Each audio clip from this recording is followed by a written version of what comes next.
Silence. That's what he saw. A small Asian man sitting alone in the corner of the Tokyo Budokan, arms crossed, expression blank, saying nothing while 3,000 martial artists filled the arena with noise and ego. Viktor Korsakov, three-time European heavyweight karate champion, 240 pounds of Soviet muscle, looked at that silent man and made the worst assumption of his career. He thought silence meant weakness. He had no idea he was looking at Bruce Lee, and in exactly 90 seconds that mistake would cost him everything. This is Tokyo, 1972. This is the story of the champion who mistook silence for surrender. Tokyo, Japan, Nippon Budokan Arena, October 8, 1972, Saturday afternoon, 2:15 p.m. The International Martial Arts Exposition is in full swing. 3,000 spectators fill the seats, martial artists, instructors, students, people who dedicate their lives to combat sports.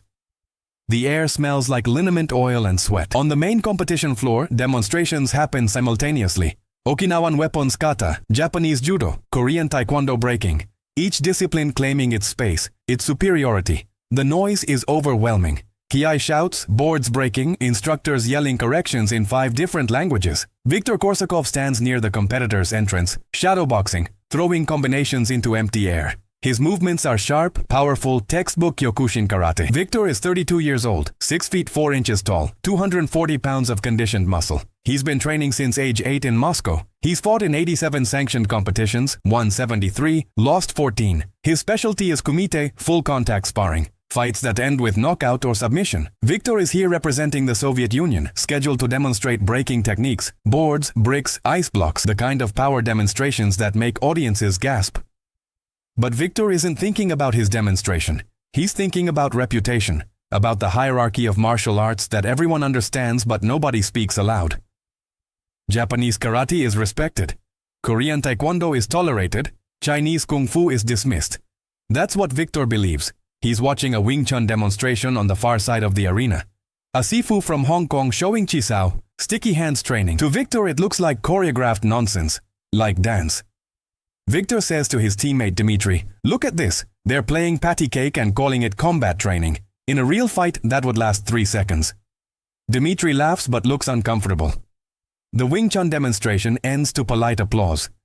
Viktor watches with barely concealed contempt. He's faced Chinese martial artists before in European competitions. Every time the Kung Fu guys lose. Too traditional, too rigid, too committed to techniques that look beautiful but don't work under pressure. That's what Viktor believes. In the corner of the arena, Section K, Row 14, Seat 7, Bruce Lee sits quietly. He's been here for 2 hours, watching demonstrations, studying different styles, taking mental notes. He's in Tokyo for meetings with film distributors, but he took this afternoon to attend the exposition because he never stopped studying. Bruce is wearing simple clothes, black pants, gray sweater, leather jacket beside him. He looks like any other spectator. Nothing suggests who he is or what he can do. Next to Bruce sits Takeshi Kimura, a Japanese film producer. Takeshi knows who Bruce is, but most people at the exposition don't recognize him. Bruce's films haven't been released in Japan yet. The announcer's voice crackles through the PA system. "Ladies and gentlemen, we have a special unscheduled demonstration. Master Chen from Hong Kong will demonstrate traditional Kung Fu applications." Polite applause. A middle-aged Chinese man walks onto the floor. He's small, maybe 5 feet 6 inches, 150 pounds, wearing traditional Kung Fu uniform. He bows to the audience, begins performing a form. Viktor watches from the sideline. Another Kung Fu demonstration, another waste of time. He turns to Dmitry. "This is what's wrong with martial arts today. Too much demonstration, not enough combat. These Kung Fu guys hide behind tradition. They never test themselves in real competition." Master Chen finishes his form. The audience applauds. Viktor rolls his eyes, walks toward the water station. As Viktor passes Section K, he doesn't notice the small Asian man in row 14. Doesn't see Bruce Lee watching him with calm, analytical eyes. Bruce says quietly to Takeshi, "That big Russian, the one who just walked past." Takeshi looks, "You mean the karate champion, Viktor Korsakov?" "Yes." Bruce nods. He moves well, very powerful, but he telegraphs every technique, chambers too much. Against the right opponent, he'd be vulnerable. Takeshi raises an eyebrow. He's the European champion, undefeated for 3 years. Bruce smiles slightly. Being undefeated means you haven't faced the right opponent yet. On the floor, Master Chen demonstrates applications with his students. Choreographed attacks and defenses. The student attacks. Master Chen blocks, traps, counters. The student falls. Victor returns from the water station, watches this with growing irritation. These fake demonstrations. These cooperative partners who fall on cue. This isn't martial arts. This is theater. He walks to the edge of the demonstration area, stands with arms crossed, his massive frame impossible to ignore. Master Chen notices him, pauses. The arena goes quiet. Master Chen approaches Victor, bows respectfully. You are the Russian champion, yes. I have heard of you. Very strong karate. Victor doesn't bow back. Your demonstration is impressive, very traditional, Master Chen says. Would you like to try to feel the techniques? Victor's eyes narrow. What exactly are you offering? Master Chen smiles. We demonstrate together. You attack me with your karate, I show traditional kung fu defense. No contact, just demonstration. Victor considers this. It's a trap, obviously. But Victor is confident. Fine, Victor says. Let's demonstrate. But I attack for real. Full speed, full power. You just try to make your techniques work. The arena erupts in murmurs. Master Chen's smile fades. He bows again, as you wish. They move to the center, facing each other. The audience is fully focused now. This is what people came to see. They bow. Victor drops into fighting stance. Master Chen settles into kung fu stance. Victor doesn't wait. He explodes forward, throws a front kick, fast, powerful, aimed at Master Chen's midsection. Master Chen moves sideways. The kick misses. Victor resets, throws a reverse punch. His signature technique, fast, straight, powerful. Master Chen's hands move, deflecting the punch. Victor's fist passes by his shoulder, missing by inches. Victor circles, throws a roundhouse kick aimed at Master Chen's ribs. Master Chen blocks, absorbs the impact with his forearm, staggers slightly. The power is real. Victor presses forward. Combination, punch kick. The attacks come fast. Master Chen defends, blocks, deflects, moves, but he's on the defensive, being pushed back. The audience is split. Some cheer for Victor, impressed by his power. Others watch Master Chen, noticing that despite being overwhelmed, he hasn't been hit. Not once. Bruce Lee sits forward in his seat. Takeshi whispers, Master Chen is in trouble. Bruce shakes his head. No, he's analyzing, learning Victor's rhythm. Watch what happens next. Victor throws his hardest technique. A spinning back fist. The same technique that knocked out his last opponent. He spins, his fist comes around with devastating power. Master Chen ducks. The fist passes over him. Victor's spin leaves him momentarily off balance. Master Chen doesn't counter, just resets, waits. Victor is breathing harder now. From frustration, he's throwing perfect techniques and hitting nothing. Master Chen is like smoke, always just out of reach. Victor decides to end it, his favorite combination. Front kick to draw the guard down, then straight punch to the head. He throws the kick. Master Chen defends, drops his hand slightly. Exactly what Victor wanted. Victor's punch comes like a piston, aimed directly at Master Chen's face. Master Chen's hand rises, intercepts Victor's punch at the wrist, redirecting it. Victor's fist travels past Master Chen's ear, missing by millimeters. Suddenly, Victor feels something he hasn't felt in years. A grip on his extended arm. Firm, but not painful. Master Chen has trapped his wrist, his elbow, his structure.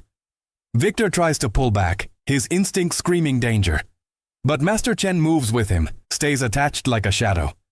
Victor throws his other hand, trying to break free. Master Chen's free hand rises, controls that arm too. Now both of Victor's arms are trapped. His balance is compromised, his power is neutralized. Master Chen shifts his weight, a small movement, economical, precise. Victor feels his feet leave the ground, not dramatically, just enough. His balance is gone. He's falling, not hard, not painful, but falling nonetheless. He lands on his back, controlled. Master Chen guided the fall to prevent injury. But the message is clear. You are down. I put you there. The arena explodes in sound, half cheering, half shocked silence. The European heavyweight champion is on his back. Victor lies there for 3 seconds, his mind trying to process what just happened. He rolls to his feet quickly, his face red. Not from exertion, from embarrassment, from rage. 3,000 people just watched him get put on the ground by everything he claimed was useless. Master Chen steps back, bows respectfully. Thank you for the demonstration. You are very strong, very skilled. Perhaps we both learned something today. Victor doesn't bow. He's staring at Master Chen with barely controlled fury, his fists clenched. Dmitri appears at Victor's side. Victor, enough. The demonstration is over. Victor shakes him off. Not yet. We go again. This time I won't underestimate him. Master Chen shakes his head. I think we have shown enough. I am old. I am tired. But Victor isn't listening. He's already moving forward, dropping into stance, ready to attack again. The officials are stepping onto the floor. The announcer is saying something about time limits, trying to defuse the situation. But Victor isn't hearing any of it. Then a voice cuts through the noise, calm, quiet, but somehow carrying across the entire arena. That's enough. Everyone stops. Victor freezes mid-step. The audience goes silent, searching for who spoke. The voice came from Section K, row 14. Bruce Lee is standing. He's not shouting, he's not aggressive, he's just standing. And somehow that simple act commands attention. Takeshi whispers urgently, Bruce, what are you doing? Sit down. But Bruce is already moving, walking down the steps toward the floor. His movement fluid, unhurried. Victor watches this small Asian man approaching. Another Chinese, another Kung Fu practitioner. Probably here to defend his friend. This one is even smaller than Master Chen. Maybe 135 pounds. Looks like a student. Perfect, Victor thinks. Perfect opportunity to make his point. Bruce reaches the floor, bows to the officials, to Master Chen, to Victor. His manner is respectful, formal. He speaks in English, his voice clear, calm. I apologize for interrupting, but I think there has been a misunderstanding here today. Victor crosses his arms, his massive frame towering over Bruce. What misunderstanding? Your friend demonstrated Kung Fu, I showed it doesn't work against real martial arts. Bruce nods slowly. I saw what happened. You are very strong, very skilled. Your karate is excellent, powerful. But you made an assumption that cost you the demonstration. What assumption? Victor demands. That Kung Fu is useless, that size and power always win. Bruce pauses. Those assumptions are understandable. They're based on your experience. But they're incomplete. Victor's eyes narrow. You're saying I'm wrong. Bruce shakes his head. I'm saying you're asking the wrong questions. Martial arts isn't about which style is superior. It's about which practitioner understands principles, adapts to circumstances. Master Chen understood your rhythm, your patterns. That's why he was able to neutralize you. Not because Kung Fu is better, because he understood you better than you understood him. The arena is absolutely silent now. Victor feels the audience watching. You talk like a philosopher, Victor says. But can you fight, or do you just have theories and words? Bruce meets his eyes. I can demonstrate principles if you're willing to learn. But I'm not here to fight you. I'm here to show you that silence isn't weakness. That the quiet person in the corner might understand more than the loud champion in the center. Victor's face flushes deeper red. You were watching me. You were the one sitting in Section K. I saw you sitting there saying nothing, doing nothing, and now you come down here to lecture me. Bruce nods. Yes, I was watching. I was silent because I was learning. I was still because I was analyzing. You never asked if the quiet man might be dangerous. You assumed silence meant I was nobody. That's your vulnerability, Victor. Not your power. Your assumptions. Victor steps closer, using his size to intimidate. You want to demonstrate principles? Fine. Demonstrate them against me. Right now. Full contact. Bruce doesn't step back. I'll demonstrate with you, but under conditions. We move at controlled speed. We make controlled contact. We stop when someone is clearly disadvantaged. This isn't combat. This is education. If you can agree to those terms, I'll show you what you couldn't see. Victor wants to refuse, but he sees the officials watching. If he refuses now, he'll look like the aggressor. Fine, Victor says through clenched teeth. Controlled demonstration, but full speed. They move to the center of the floor. Master Chen and his students clear the area. The audience leans forward. This is unprecedented. Victor settles into his stance, deeper than before, more cautious. Something in Bruce's eyes, in his stillness, suggests danger he can't identify. He throws a jab, quick, testing distance. Bruce's head moves, minimal. The jab misses by a breath. Victor throws another, same result. It's like punching at water. Victor increases speed, throws a combination. Jab cross hook. Bruce moves through the combination like he knows what's coming, slipping, weaving. His hands occasionally touching Victor's arms. Not blocking, redirecting. Victor realizes he's not landing anything. Worse, he's not even coming close. Bruce is reading him completely, seeing every telegraph. Victor changes tactics, throws a front kick. Bruce's hand drops, intercepts the kick at the shin, not the foot, where Victor can't generate power. Bruce's fingers wrap around Victor's leg, just for a moment, then releases. The message is clear. I could have swept you. I chose not to. Victor's breathing is harder now. From mental strain. From trying to hit someone who seems to exist in spaces he can't reach. He decides to use his size, his weight. He shoots forward, trying to close distance, to grab, to clinch. Bruce doesn't retreat. He moves laterally, offline. Victor's momentum carries him forward into empty space. He feels something on his back. Light pressure. Bruce's hand. Resting there for just a second. Another message. You're exposed. I could strike. Victor spins, frustrated, throws a wild hook. All power, no technique. Bruce ducks under it, rises inside Victor's guard. His hand shoots out, stops 1 inch from Victor's throat. Extended, perfectly positioned. Victor freezes. He's looking down at Bruce's fist, hovering at his neck. Not touching, but close enough. Close enough that he understands completely. That could have been a strike. That could have ended this. Bruce lowers his hand, steps back, bows. Thank you for the demonstration. You are very skilled, very powerful. Victor stands there, arms at his sides, his mind completely empty. He's been dominated twice in one afternoon. Not by superior power, by understanding, by principle. Bruce sees the confusion, the defeat, the beginning of real learning. He approaches Victor, speaks quietly, only for him. You asked who I am. My name is Bruce Lee. I practice Jeet Kune Do. It's not a style, it's a philosophy. Everything you saw today comes from understanding principles. We don't oppose your power, we redirect it. You are not weak, Victor. You are incomplete. There's a difference. Victor finds his voice, barely. How do I learn this? Bruce smiles, a genuine smile. You already started. You asked the question. That's the first step. You have to empty your cup. Accept that your 15 years of training gave you a foundation, not a ceiling. You have to become water. Flow, adapt. Be like water. Victor nods slowly, processing. In 30 minutes, 2 men have shown him that everything he believed was based on incomplete understanding. Takeshi approaches. Bruce, we should go. You have a meeting in an hour. Bruce nods, turns back to Victor one more time. I'm in Tokyo for 3 more days.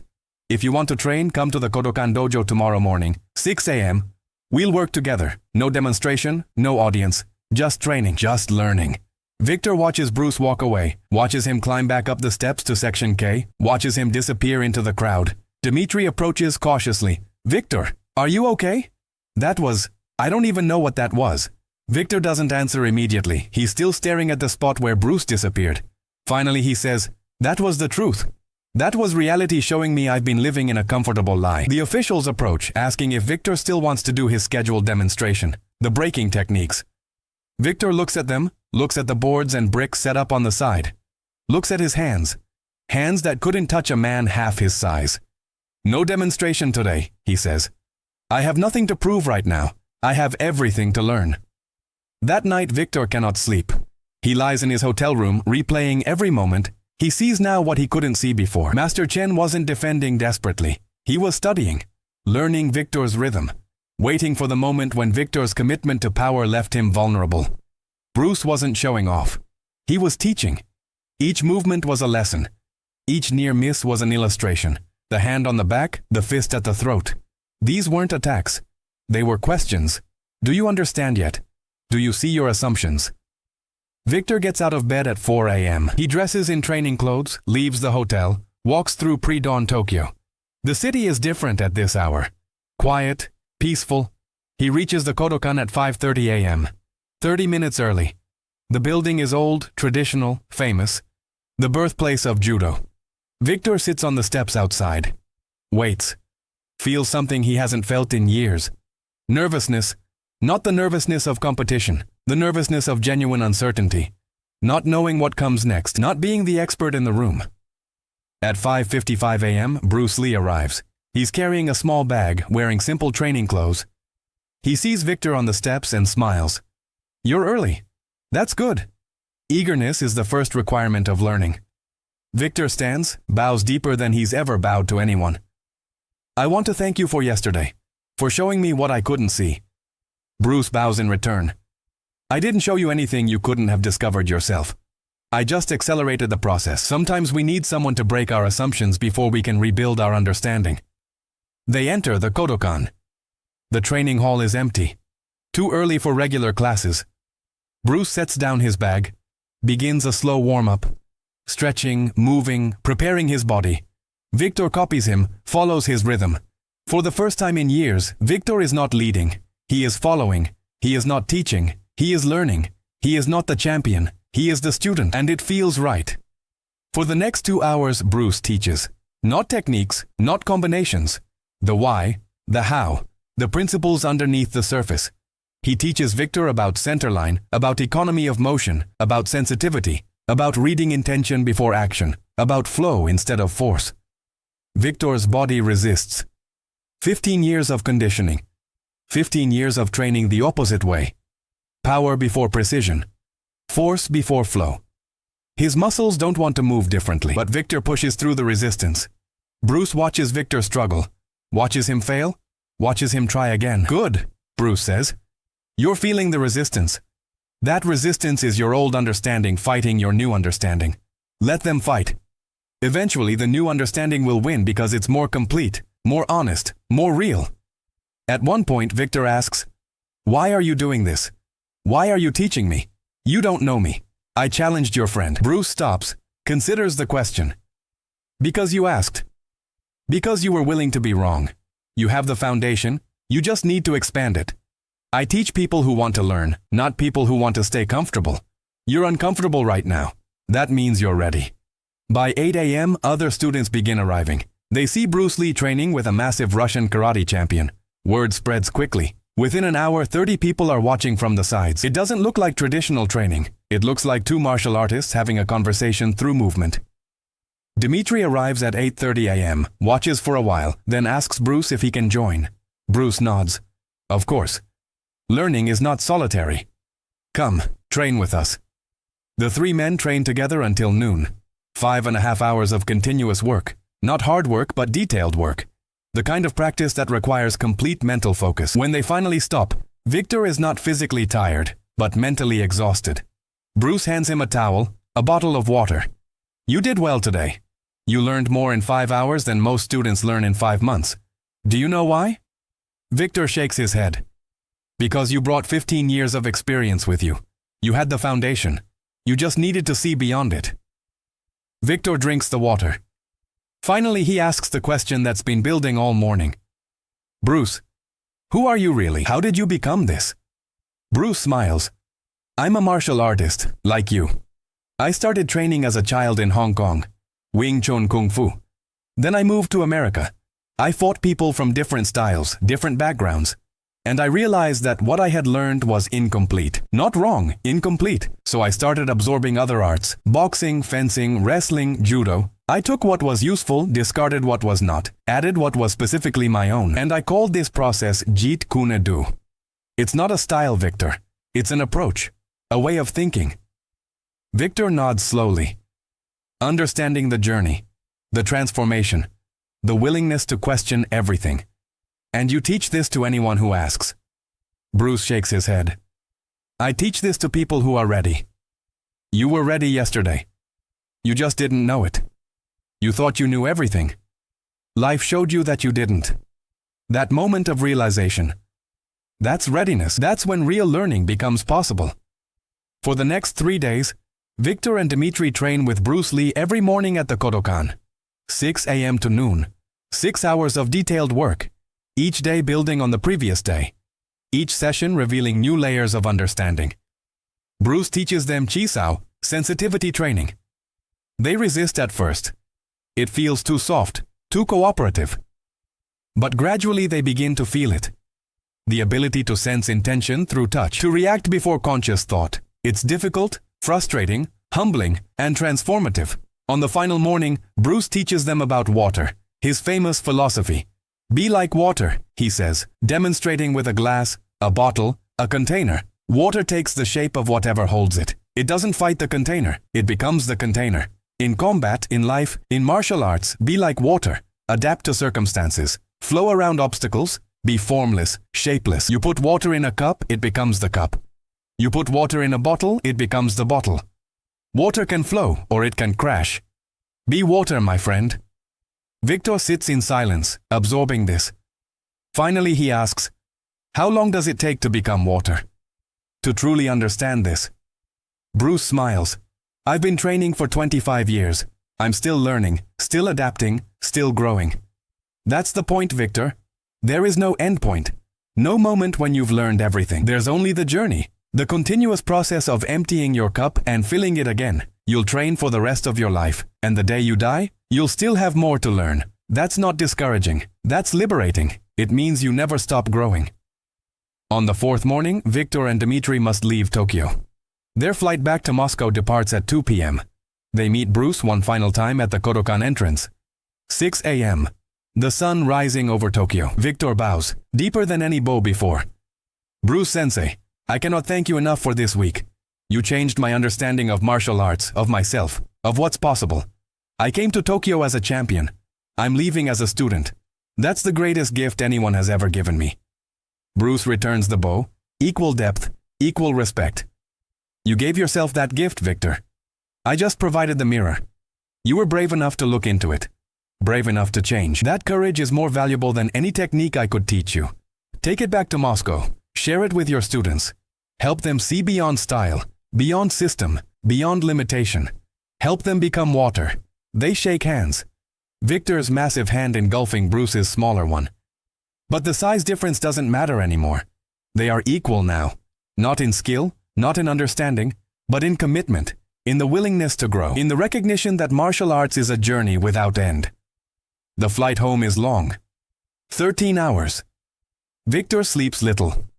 Spends most of the time writing notes. Trying to capture everything Bruce taught. Every principle, every demonstration, every word. He knows memory fades. He wants to preserve this week. When they land in Moscow, the cold October air feels different, sharper, clearer, like Victor's senses have been upgraded. The next morning, Victor gathers his students, 30 of them.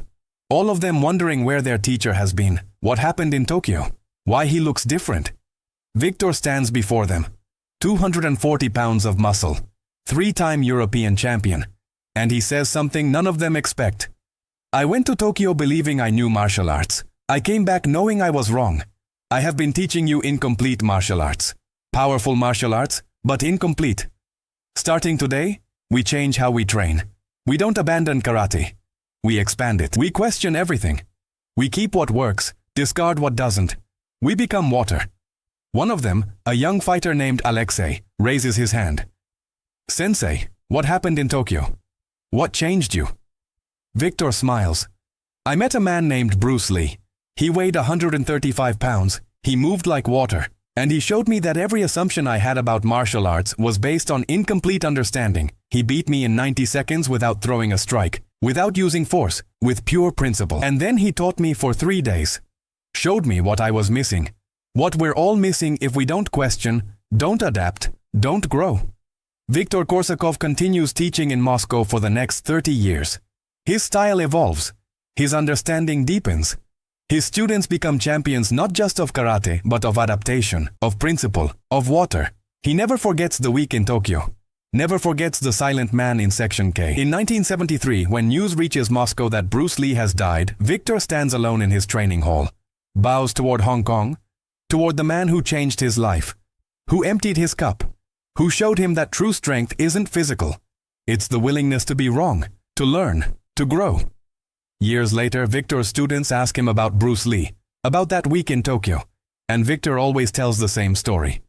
The demonstration with Master Chen, the appearance from Section K, the 90 seconds that shattered assumptions, the 3 mornings at the Kodokan, the philosophy of water, and he always ends the same way. I was the European champion, undefeated for 3 years. I thought I knew everything about fighting, about power. Then I met a man who sat silently in the corner, who said nothing, who demonstrated everything, who taught me that the quiet ones are often the most dangerous. Not because they're hiding their power, because they're too busy learning to waste time proving. Be like that. Be silent when others are loud. Be still when others are frantic. Be water when others are rigid. That's the legacy Bruce Lee gave me. That's the legacy I'm giving you. Tokyo, 1972. Section K, Row 14, Seat 7. A silent man watching a champion make assumptions. 90 seconds of demonstration. 3 days of transformation. 30 years of legacy. The story of the champion who mistook silence for weakness and learned that silence is actually wisdom. That stillness is actually power. That being water is the highest achievement. Be water, my friend. Always be water.